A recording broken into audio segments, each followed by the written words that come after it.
इसको भी देखिए अलग से जब रखा जाए और फिर उसी कंटेक्स्ट में जो शुरू से चला आ रहा है समझिएगा। वइदु लहुम मस्तताअतुम मिन कुव्वतिन व मिन रिबातिल खैल, तुम्हें क्या करना है, बहुत तैयारी रखना हमेशा। मस्तताअतुम, जितनी भी तुम्हारे अंदर कैपेबिलिटी हो, जितनी हो, फुल तैयारी हमेशा रखना। ये कुछ नहीं कि जंग नहीं हो रही तो तैयारी नहीं है, तुम्हें जंग नहीं करनी है। कुरान उसूल देता है कि कब कब जंग की जा सकती है, अमन के लिए की जाएगी। कहीं का एडवांसमेंट है तो वो भी अमन के लिए होगा। वो दुनिया के ठेकेदार ये कहते हैं कि हम भी अमन के लिए करते हैं। अमेरिका पहले यूएसएसआर था और अब रशिया, वो कहते हैं कम्युनिस्ट निज़ाम से दुनिया में अमन आएगा, इसलिए हम जहां पर भी सरमायादाराना निज़ाम है हम उन पर हमले कर देते हैं। ये कहते हैं इस सरमायादाराना निज़ाम से अमन आएगा, ये कम्युनिस्ट निज़ाम दुनिया के लिए बड़ा खतरनाक है, इसलिए जहां कम्युनिज्म होता है हम हमले कर देते हैं। जंग अजीम के बाद, सेकेंड वर्ल्ड वॉर के बाद, दूसरी जंग अजीम के बाद से आज तक इन दोनों ने, खाली इन दोनों की बात कर रहा हूं, यूएसए और यूएसएसआर ने दुनिया के दूसरे मुल्कों में जो इनडायरेक्ट जंगें लड़ी हैं, जहां पे इनको हुआ उनका कम्युनिस्टों पे बमबारी कर रहे हैं, जाकर नॉर्थ वियतनाम पे करेंगे, नॉर्थ कोरिया पे करेंगे। उनका ये कम्युनिस्ट बड़े चले आ रहे हैं। वो उनको जहां पर होगा उनका ये नेटो के मुआहदे में आ गए और उन्होंने यूक्रेन पे हमला कर दिया। और 4 दिन पहले कह रहे थे कि नहीं हमला नहीं करेंगे हम। 4 दिन पहले ये कर रहे थे। कुरान कहता है डिक्लेरेशन जरूरी है, 4 महीने का टाइम भी देना। ये यही करते चले आए हैं और इन दोनों की वजह से सेकेंड वर्ल्ड वॉर के बाद जब यूनाइटेड नेशंस बन चुकी है, उसके बाद बनी यूनाइटेड नेशंस, उससे पहले लीग ऑफ नेशंस थी, वो फेल हो गई। फर्स्ट वर्ल्ड वॉर के बाद बनी थी, वो फेल हो गई, अब यूएनओ बनी। उसके बाद से 1 करोड़ जाने गई हैं अमन की वजह से। ये कहते हैं हम अमन फैलाने की वजह से कर रहे हैं, वो कहते हैं हम अमन फैलाने की वजह से कर रहे हैं।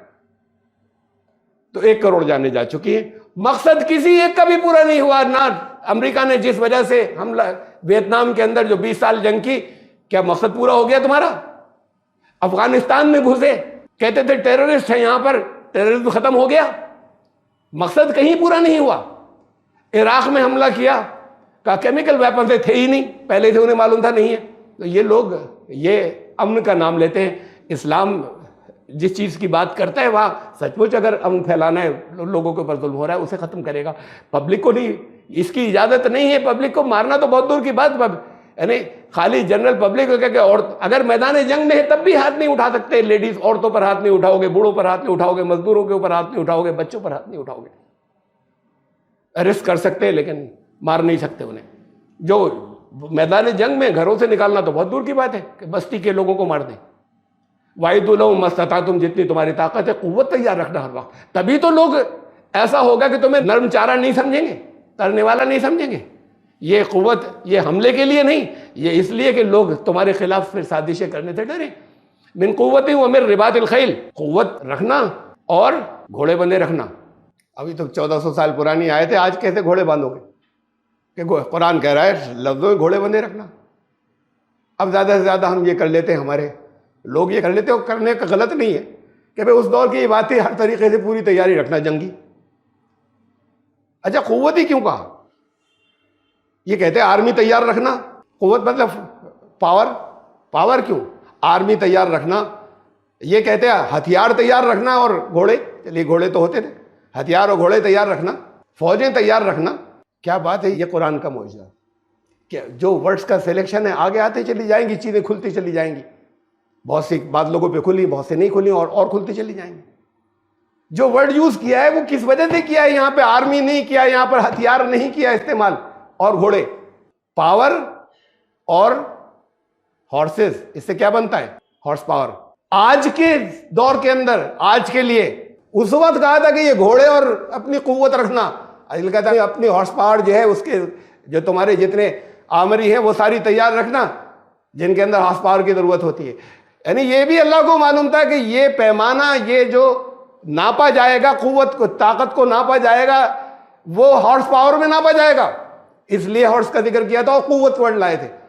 ये हॉर्स पावर में नापा जाएगा और पावर वर्ड लाए थे। हॉर्स पावर जो है, एक हॉर्स पावर का मतलब ये होता है कि अगर 550 पाउंड्स वजन है और उसको अगर एक पुली के थ्रू उठाया जा रहा है तो 1 सेकंड में 1 फीट उठा ले, या और इसे मैं चेंज करूं दूसरे पे, उसके अंदर स्केल्स में, तो तकरीबन 15,000 किलो वजन 1 फीट उठाने में 1 मिनट लगे। ये 1 हॉर्स पावर है, 1 हॉर्स पावर। तो ये देखिए दुनिया का आज का मोस्ट मॉडर्न टैंक, सबसे ज़्यादा मॉडर्न टैंक जो अमेरिकन आर्मी के पास है, Abrams battle tank, 1500 horse power का टर्बाइन इंजन है उसके अंदर। तब बात इसकी अब आज भी हॉर्स पावर ही की हो रही है, बात टैंक की है, लेकिन वो टैंक जो है चल रहा है हॉर्स पावर से, उसका इंजन। ये मोस्ट मॉडर्न फाइटर प्लेन है F-117, 1,00,000 horse power, 1,04,42, 1,00,000 horse power का इंजन है इसके अंदर। तो ये आज भी दुनिया, यानी चाहे वो हवा है हो, चाहे वो आपके समंदर के अंदर जो है वो चलने वाले समुद्री जहाज हों, और चाहे वो आपकी आर्मी जो टैंक लेकर जा रही है, सब जगह बात हॉर्स पावर की तैयार रखना। तो कुरान ने हमेशा के लिए कही थी जो बात कही थी, और अल्फाज वो सिलेक्ट किए थे कि अल्लाह को मालूम था कि ये हॉर्स पावर में नापेंगे इसे। ये कोई जिसने भी शुरू कर दिया चल रहा है, क्या तुक थी हॉर्स पावर की कि इस कुव्वत का नाम हॉर्स पावर रखा, कुछ भी नाम रखते, अल्लाह जानता था रखते थे। तो इसलिए कहा था कि पावर भी तैयार रखना, हॉर्सेस भी तैयार रखना। ये हर दौर के लिए कहा थे। तो रिबोना बिही अदुव्वल्लाह व अदुव्वकुम, खौफज़दा रहे तुमसे। नहीं, खौफज़दा किस बात से? डराने वाले नहीं होते ईमान वाली फौजें, इनसे तो सुकून में है, लेकिन वो जो साजिशें कर रहे हैं वो डरते रहे, वो जो मुआहदे तोड़ना चाहते हैं वो डरते रहे। तो रिबोना बिही, इनके जरिए, तुम्हारी हॉर्स पावर के जरिए, तुम्हारी बिही, ये जो तुम अपनी तैयारी रखोगे, इससे किसी पर हमला नहीं करना है, ये इसके जरिए वो लोग डरते रहे जो अल्लाह के दुश्मन है, जो उस निज़ाम के दुश्मन है, वह अदुव्वकुम, तुम्हारे दुश्मन है, व आखरीन मिन दूनिहिम, इनके अलावा भी दूसरों के दिलों के अंदर ये रहे कि वे इनके साथ में गड़बड़ नहीं करनी है। तैयार रखना, ये नहीं कि तुम हमले कर देना जब ज़्यादा हो जाए तो फिर अपनी स्टेट बढ़ा लेना, ये दूसरे साजिशें नहीं करें उस निज़ाम के खिलाफ। ला तालमूनहुम, दूसरे वो लोग जिन्हें तुम नहीं जानते, अल्लाह यालमु, अल्लाह जानता है, बहुत है ऐसे। अब वो तुम्हारी तरफ नजर रखेंगे, फिर हिम्मत नहीं पड़ेगी इनकी, जब तुम्हारी तैयारी हर वक्त रहेगी और डर होगा नहीं। ये तुम्हारी साइकोलॉजी बन चुकी है। वमा तुनफिकू मिन शैइन फी सबीलिल्लाह युवफ़ा इलैकुम व अंतुम ला तुज़लमून, और जो कुछ भी अल्लाह के रास्ते में खर्च करोगे, पूरी पूरी मजदूरी तुम्हें वापस मिल जाएगी। अज्र का मतलब होता है उजरत, मजदूरी। युवफ़ा इलैकुम, तुम्हारी तरफ पूरा पूरा तुम्हें दे दिया जाएगा अल्लाह के रास्ते में। ये जनरल है, ये बात, ये सब उसूल जनरल आ रहे हैं, जो कुछ भी अल्लाह के रास्ते में खर्च करोगे। यहां पर कंटेक्स्ट जंग बदर चल रहा है, तो फिर वो लोग जो नहीं शरीक हो सके या नहीं जरूरत थी इतने लोगों की, तो फिर वो अपनी थैलियां खुली रखें, जो नहीं इस जिहाद में शरीक हो सके, जहां जरूरत पड़ गई। तुम जो कुछ भी करोगे, तुम्हारे साथ कोई ज्यादती नहीं होगी, पूरी पूरी उजरत तुम्हें भी मिलेगी, तो ऐसे ही शरीक हो जाना।